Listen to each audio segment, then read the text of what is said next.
മാസത്തിനിടെ സംസ്ഥാനത്ത് പേവിഷബാധയേറ്റ് 3 മരണമാണ് റിപ്പോർട്ട് ചെയ്യപ്പെട്ടിരിക്കുന്നത്. തെരുവ് നായ്ക്കളിൽ വന്ധീകരണം, കുത്തിവയ്പ്പുകൾ പോലുള്ള മുൻകരുതലുകൾ സ്വീകരിച്ചിട്ടും എന്തുകൊണ്ട് ഈ പ്രശ്നത്തിനൊരു പരിഹാരം കാണാൻ സാധിക്കുന്നില്ല എന്നത് സമൂഹത്തിൽ ഉയരുന്ന ഒരു പ്രധാന ചോദ്യമാണ്.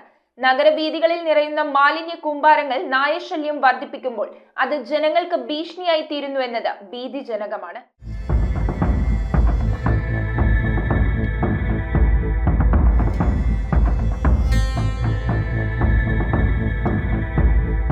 മൃഗങ്ങളിൽ നിന്ന് മനുഷ്യരിലേക്ക് പകരുന്ന രോഗമാണ് പേവിഷബാധ അഥവാ റാബിസ്. രോഗബാധയുള്ള മൃഗത്തിന്റെ കടിയോ പോറലോ ഏൽക്കുന്നതിലൂടെയാണ് രോഗം മനുഷ്യനിലേക്ക് പകരുന്നത്. കടിയേറ്റാൽ ആദ്യം സ്വീകരിക്കേണ്ട മുൻകരുതൽ എന്നത് കടിയേറ്റ ഭാഗം 10-15 മിനിറ്റ് സോപ്പ് ഉപയോഗിച്ച് കഴുകുക എന്നതാണ്. ഇത് മുറിവിലൂടെ വൈറസ് ശരീരത്തിൽ പ്രവേശിക്കാതിരിക്കാൻ സഹായിക്കുന്നു.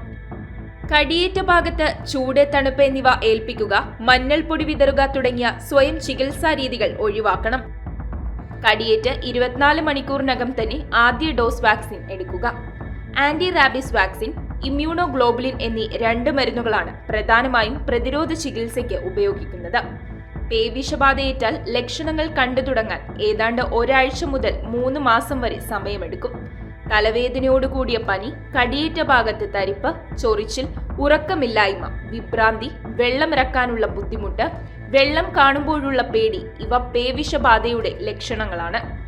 ഓമന മൃഗങ്ങളെ വളർത്തുമ്പോൾ അവയ്ക്ക് കൃത്യമായ ഇടവേളകളിൽ വാക്സിൻ എടുക്കുന്നതിനൊപ്പം തന്നെ പ്രധാനമാണ് തെരുവ് നായ്ക്കളിൽ വന്ധ്യകരണം നടത്തേണ്ടതും. Fight Rabies, Save Lives. Study German at International Language Academy, ELA Cochin. Grab your future in Germany and Austria.